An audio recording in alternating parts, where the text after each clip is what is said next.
This week we're checking out the 5 levels of the major scale. On my Instagram feed I posted a series of what I call key charts, and these were a 1-slide summary of all of the information, all of the theory goodness that we can get from the 7 notes of the major scale. Many followers asked for a breakdown or further clarification, so that's what we're going to do today.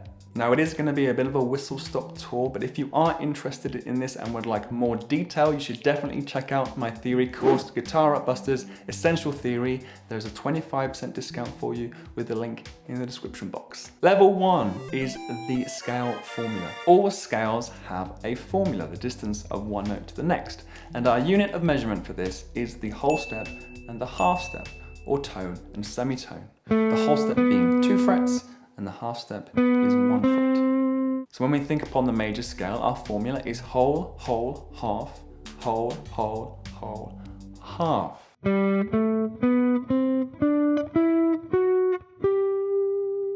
If we follow that sequence from any note on our fretboard, we will have the sound of the major scale.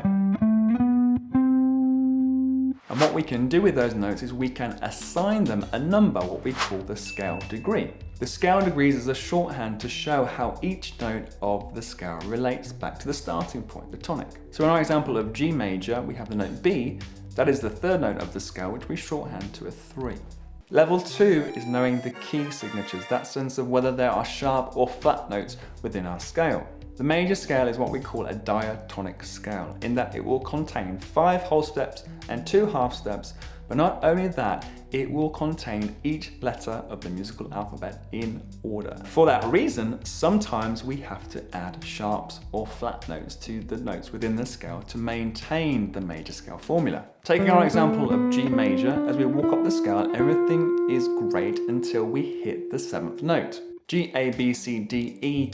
The next note must be some kind of an F, but E to F is a half step, and we need a whole step between the 6th and the 7th scale degrees. We need the whole step, but the 7th note must be some kind of an F, so we can create that whole step by sharpening the F.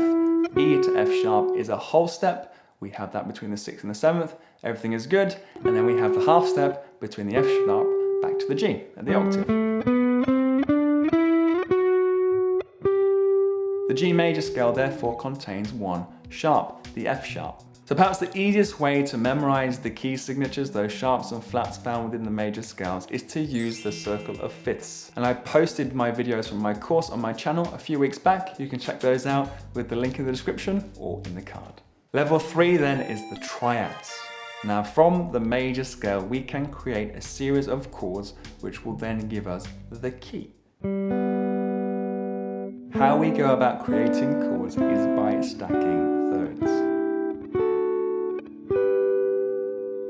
We mentioned earlier that G to B was the distance of a third, more precisely a major third. If we can add a third above the B, staying within the scale, gives us the notes of G, B, and D. When we put those 3 notes together, we're going to have what we call a G major triad, or a G chord. How we create the other chords within the key is to do the same process, but we shift the focus. We move from G onto A, and we go A, C, E.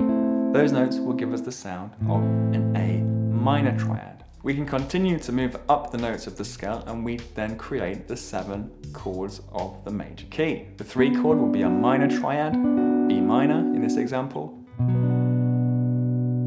The 4th will be a major triad, C. The 5th will also be major, D. The 6th chord will be a minor, E minor.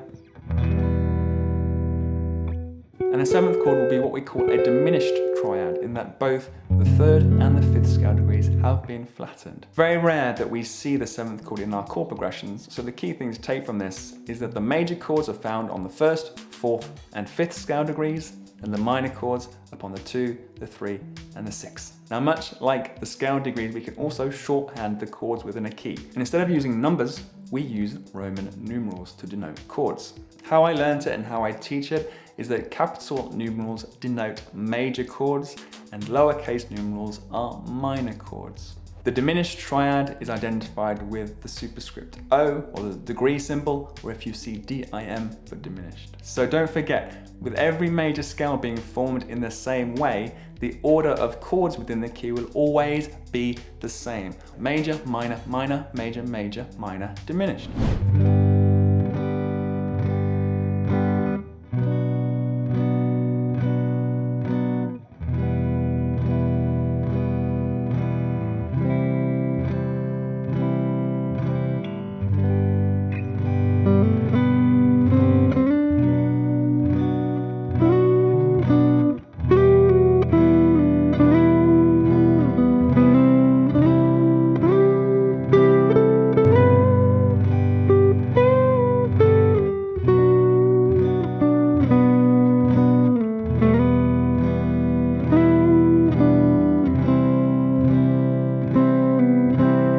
Level 4 is the 7th chords. So from this scale, we can also go about creating a 4-note 7th chord. And it's a very similar process to the triads. All we need to do is to simply add a 4th note. That 4th note will be a 7th above the starting note, the root. So for our G major triad, we can add in a 4th note, the note of F sharp. G, B, D, F sharp gives us the sound of a major 7th chord. G major 7. I did a lesson on 7th chords a few weeks back. You can find a link to that again in the description box or up in the card. So to define the 7th chords, it's the same approach as with the triads. We simply move up one note in the scale to get the 7th chord from each of the scale degrees. From the 2 chord, we will have a minor 7th chord, a minor triad plus a minor 7th, A minor 7. The same is true from the 3 chord, the B minor 7. The 4th chord will be a major 7th chord, a major triad plus a major 7th, C major 7. The 5th is a special case, is what we call the dominant 7th, a major triad plus a minor 7th, a D7. The 6th will also be a minor 7th chord.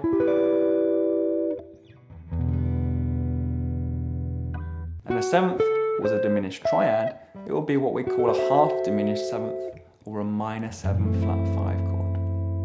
So in shorthand, to memorize that, all of the minor triads will be minor 7th chords. We will have a major 7th upon the 1 chord, and the 4 chord, the 5 chord will be a dominant 7th. The 7th is a minor 7 flat 5, or half diminished 7th.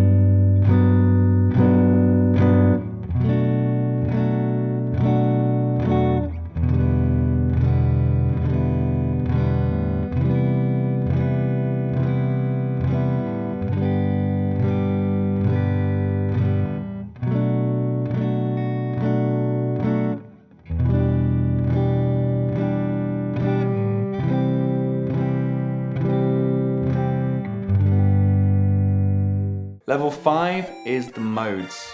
Now the modes is a huge topic worthy of another video or an entire course. But from these key charts, what you want to be familiar with is the sequence of the modes as they apply to the major scale. The major scale is a 7-note scale. So in a sense, you can think of there being 7 different scales within that one scale if we start from each of the 7 notes of the scale and play an octave of that scale. For example, if we run G to G following the G major scale, we have the sound of the G Ionian mode. If we shift along one note and play A to A, but with the notes of the G major scale, we can be said to be playing the A Dorian scale. The Dorian scale will share the same notes as G major and also therefore the same chords. The Dorian sound that will come when we play over the A minor chord. If we continue one octave from B to B, that is what we call the Phrygian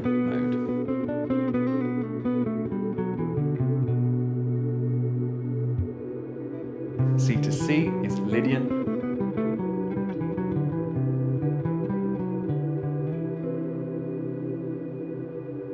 D to D, Mixolydian. E to E, Aeolian, or known as the natural minor scale.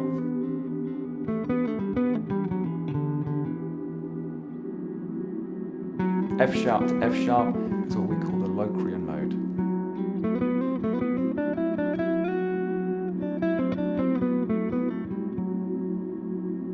So you want to be familiar with the sense of which major scale a mode is derived.